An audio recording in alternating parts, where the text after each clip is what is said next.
Your path to inner growth and compassion. Many people have discovered at some point that they often want to be the center of attention, feel offended easily, or need constant praise.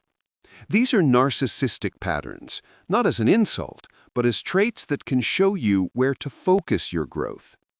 Imagine these behaviors as signals pointing to deeper feelings inside you.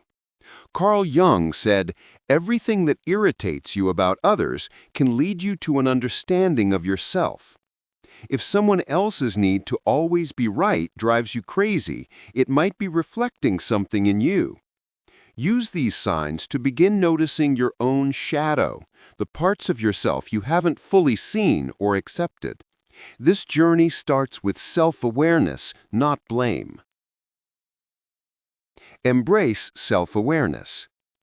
Take a moment each day to honestly observe your own behavior.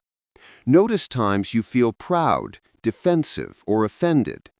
If you crave admiration or react with anger or hurt when others get praise, write it down. Remember Jung's insight. If a coworker's boasting really annoys you, ask, "What is that in me? Why does it bother me so much?"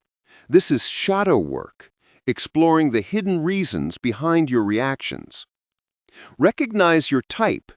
Are you often confident and demanding, grandiose? Or do you feel insecure and shy, but still need validation, vulnerable? Both are common. You may even see both sides in yourself. Knowing this helps tailor your journey. Walk in nature for clarity. Go for long walks in nature every day if you can. Spend at least 20 to 30 minutes outside. Longer is better. Leave your phone behind or on silent. Focus on breathing slowly and noticing the world, the colors of leaves, the sound of birds, the feel of the wind. Nature has a way of calming the mind and humbling the spirit. Trees, mountains, and rivers remind you that life is larger than your own thoughts. When you walk, let each step ground you. Imagine walking away from constant self-judgment with every breath. During your walk, if thoughts about someone or something bothering you pop up, acknowledge them gently. Don't judge yourself for them, just notice. Then return your focus to the surroundings. Many people find that being in nature lowers stress and anger and makes them clearer-headed. Journal and reflect. After each walk or at the end of the day, write in a journal. Answer questions like, "What moment today made me feel proud or hurt, and why?" And "Who triggered me and why?" This turns Jung's insight into action. You turn the mirror inward to see the patterns.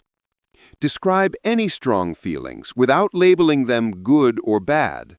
For example, "I felt ignored when she talked over me," or "I felt proud when others praised me."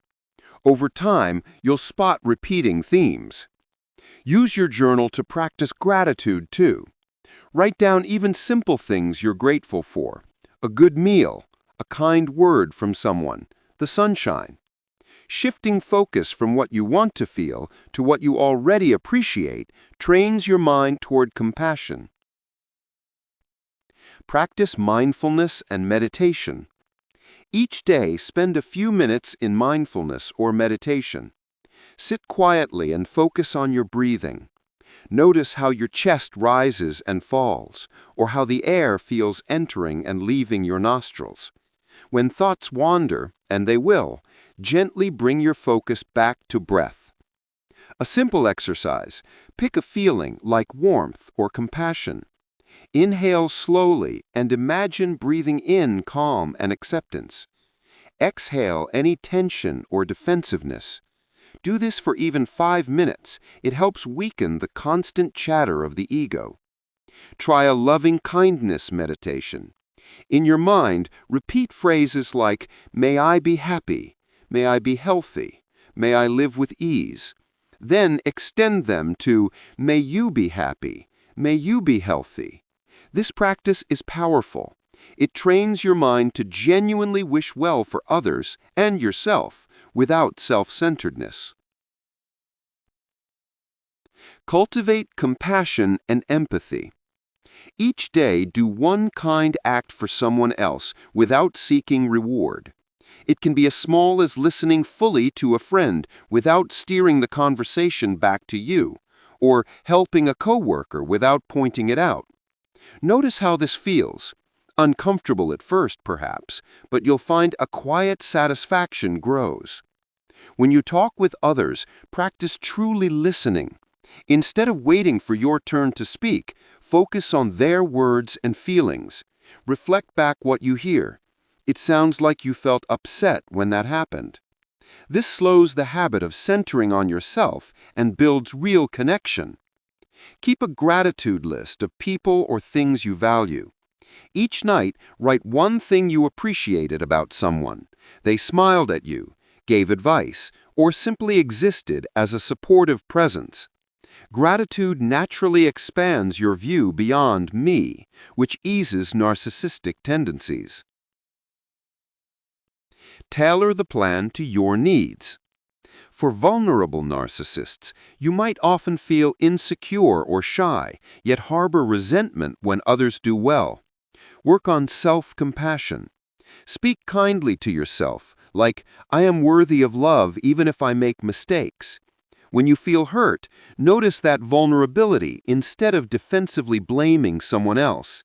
Celebrate small successes quietly, and if you feel jealousy, admit it on paper. "I feel jealous because I want to feel special too." Then add, "I can earn love by being my true self, not by tearing others down." Over time, these gentle acknowledgments heal your fragile self-esteem. For grandiose narcissists, you may feel outwardly confident and superior, but inside you might fear failure.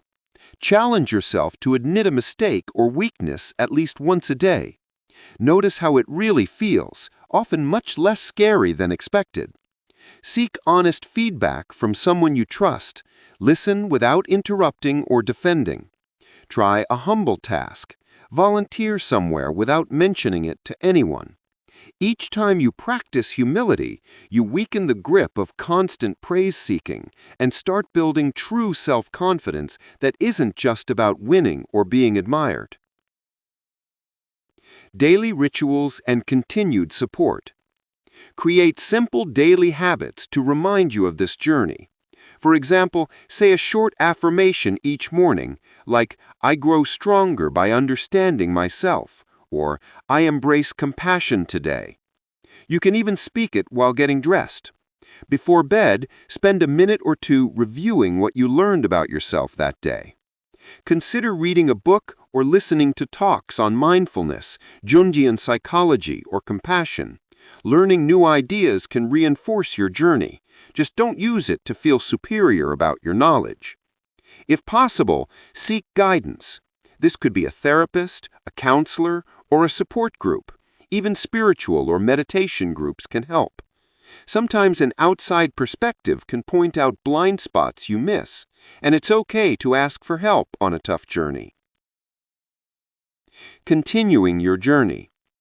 Every day you take these steps, walking mindfully, noticing your triggers, practicing kindness, you are awakening bit by bit.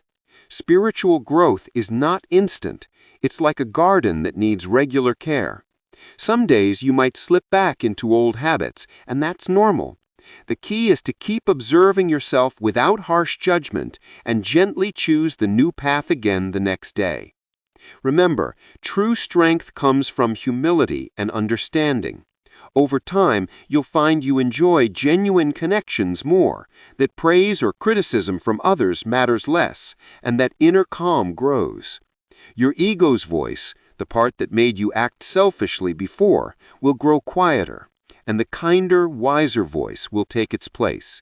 Keep going. Each step you take on this plan is a victory in itself. You have begun a courageous journey. Trust that by the end of it, you will be more at peace with yourself and more loving toward others.